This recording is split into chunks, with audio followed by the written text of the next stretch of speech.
Halo pemirsa, hari ini kita akan berbincang langsung dengan PT CVSK gitu terkait TPST atau Tempat Pengelolaan Sampah Terpadu. Hari ini saya sudah bersama Pak Sonson selaku Direktur PT CVSK. Ya. Terima kasih Pak sudah hadir di acara podcast kali ini. Selamat siang. Bapak mungkin langsung saja ke pertanyaan pertama gitu. Bagaimana Bapak awal mula berdirinya sebuah bisnis di PT CVSK tersebut gitu?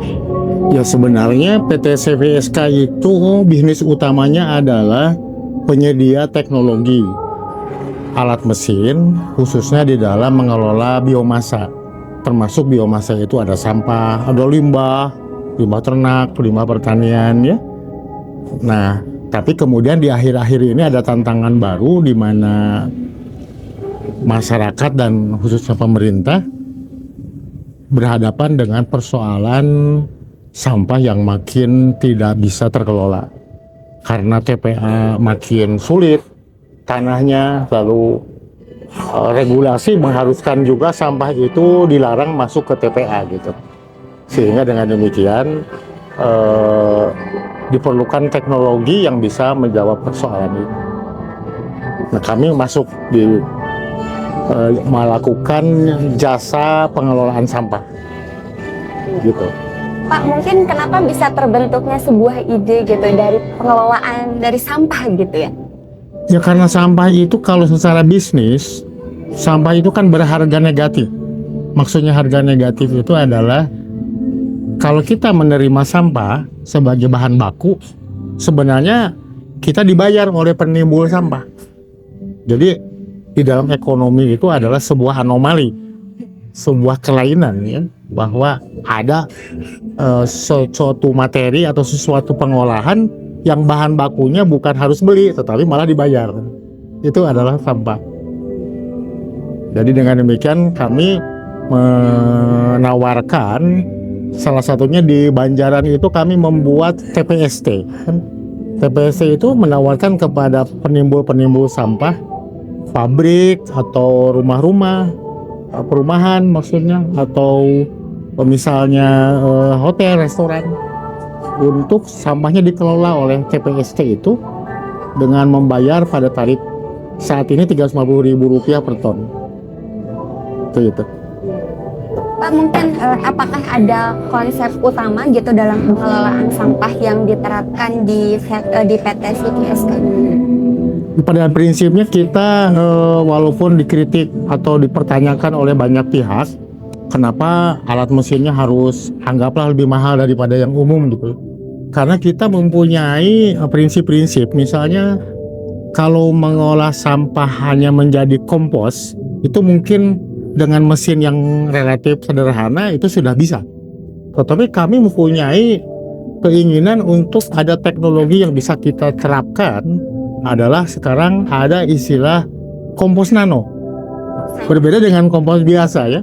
Kompos nano itu adalah kompos yang partikelnya dibuat sedemikian rupa sehingga pada ukuran yang sangat kecil di bawah mikron.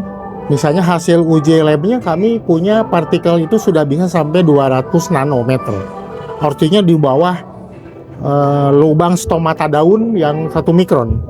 Sehingga kalau diaplikasi pada tanaman itu akan langsung efektif menembus daun, menembus akar, sehingga sangat mendukung pada pencapaian pertanian yang lebih menguntungkan. Misalnya, kami juga ada sampah itu ada bagian yang anorganik, itu dengan pirolisis misalnya, itu bisa menjadi arang acar ya. Nah arang itu kalau dibuat briket itu akan menjadi satu arang briket. Arang briket itu kalori tinggi sehingga bisa menjadi bahan bakar untuk burner, untuk co-firing batu bara misalnya. Sehingga nilai ekonomi dari sampah itu bernilai tinggi secara ekonomi. Betul. Pak, mungkin ada hal yang menarik gitu ya dari terkait pengelolaan sampah. Nah, Bapak bisa menghasilkan produk apa aja gitu dari si pengelolaan sampah tersebut gitu? Paling tidak yang hari ini di TPST Langonsari kami menyerahkan mesin-mesin itu dikelola oleh Koperasi Desa Langonsari. Dengan dikelola Desa Langonsari, maka output hasil pengolahan sampah itu bisa langsung digunakan oleh anggota koperasi yang notabene adalah para petani, banyak petani gitu.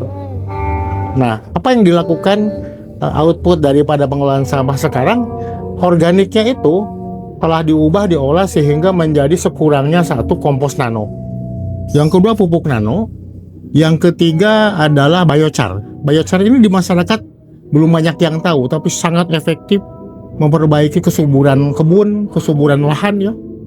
Sehingga dengan 3 produk itu saja, koperasi menyerahkan ke anggota yang notabene para petani untuk saat ini menanam nilam.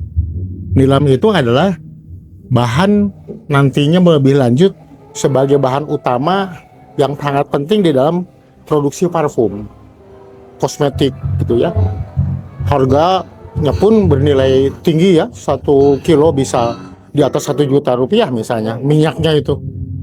Nah itu dari hasil pengolahan sampah bisa berujung sesuatu yang agak aneh, agak anti mainstream ya. Kok jadi parfum gitu ya? Iya. Misalnya kan? Karena sesungguhnya rantainya seperti itu. Bisa menjadi bahan untuk penyuburan lahan, lahannya menghasilkan nilam, minyak nilamnya diolah lagi oleh koperasi menjadi minyak nilam.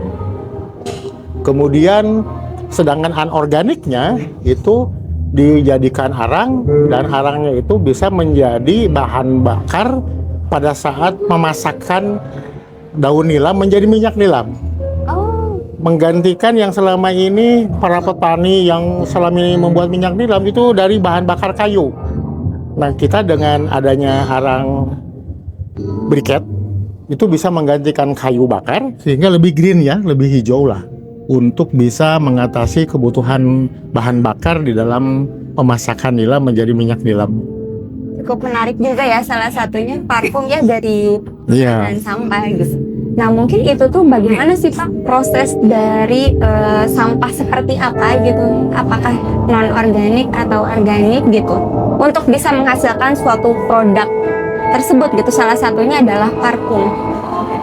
Keduanya organik maupun anorganik sampah itu di TPST Langonsari itu bisa dipisah secara otomatis ya, artinya tidak menggunakan tangan manusia memilah. Konveyor itu kalau tadi lihat ada di lapangan itu langsung masuk ke mesin pemilah pembubur itu, sehingga keluar otomatis menjadi bubur organik dan keluar menjadi anorganik. Anorganiknya masuk ke pirolisis itu akan menjadi arang tadi untuk bahan bakar, sedangkan organiknya itu nanti diperas lagi masuk ke dalam digester biogas menghasilkan pupuk cair, kompos cair, yang kalau dilanjutkan di nanofikasi itu akan menjadi kompos nano ya. Nah, karena itu berujung menjadi sarana produksi pertanian dan menjadi nilam, dan di lain pihak juga ada bahan bakar, maka kami bisa memastikan hasil seluruh sampah itu yang tercampur organik anorganik bisa menjadi satu minyak nilam. Yang kedua, alat yang sama desilator itu bisa memasak sampah food waste, sisa makanan dan lain-lain itu menjadi etanol buah. Etanol termasuk dari buah-buah yang matang seperti nanas ya. Kami mengolah nanas itu dengan destilator itu akan menghasilkan etanol buah.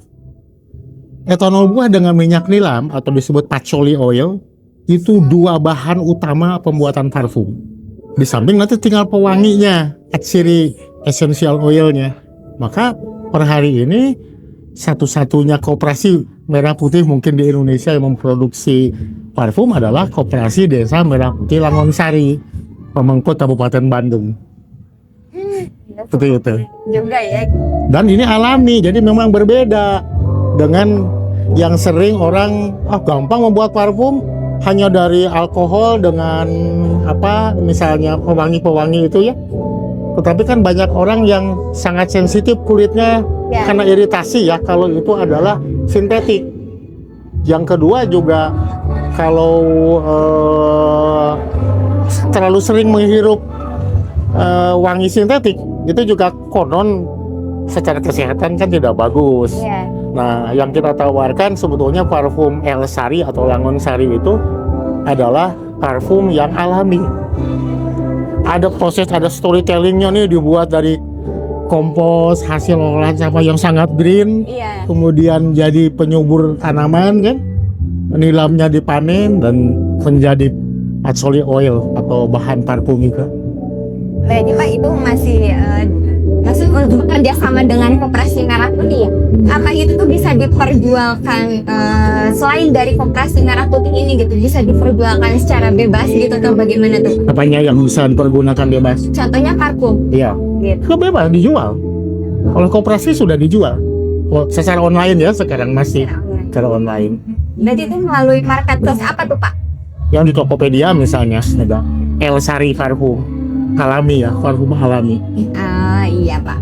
Pak mungkin itu tuh berapa kapasitas sampah yang mampu diolah setiap harinya gitu Pak? Saat ini di TPS Langon Sari itu 10 ton per hari. 10 ton per hari. Iya, maksimalnya ya. Tapi kan kita kliennya yang membuang sampah ke kami masih terbatas. Masih baru maksimal 5 ton per hari. Sebenarnya kapasitas sampai 10 ton bisa. Oke Pak, pada ke pertanyaan selanjutnya gitu. Bagaimana sih Pak proses pengelolaan sampah gitu dari awal hingga menjadi produk itu sendiri gitu Pak? Ya, sampah yang datang dari klien kami itu masuk ke hopper, kemudian dihantar oleh konveyor ke mesin-mesin pemilahan ya, secara otomatis, secara mesin, sehingga hampir tidak menggunakan tangan manusia, manual.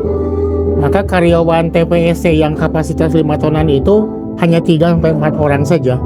Beda dengan gambaran pengelolaan sampah itu banyak puluhan orang yang memilah-milah gitu. Ya. Itu di kita enggak.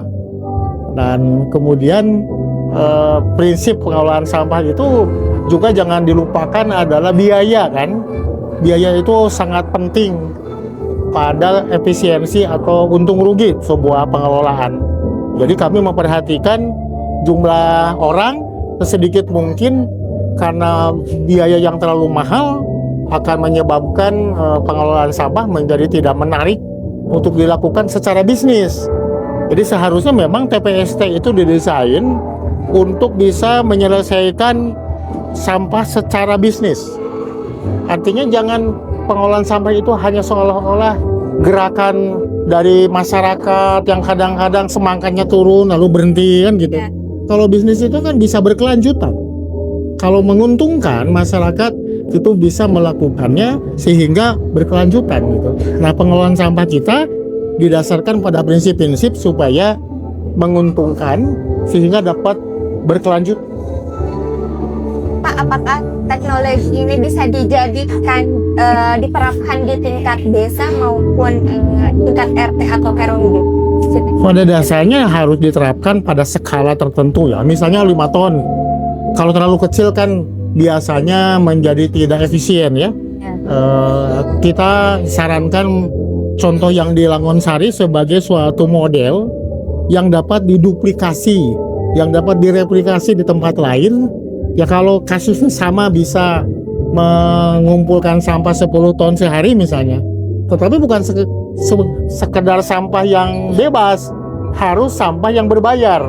Jadi kami itu mengajarkan sesuai prinsip di dalam pengelolaan limbah itu ada prinsip internasional. Itu namanya polluters pay principle. Penimbul sampah itu harus membayar. Maka kita menawarkan ke pabrik-pabrik, ke hotel-hotel, ke restoran, mari kami olah sampahnya. 1 ton tarifnya 350.000 misalnya. Nah, dengan demikian kita bisa merancang sebuah investasi bisnis ya, sehingga bisa memberikan kondisi menguntungkan, dan ini bisa direplikasi di desa manapun. Bisa. Asal jangan lupa ada prinsip-prinsip skala ekonomi ya. Iya. Terlalu kecil ya salah, terlalu besar juga salah.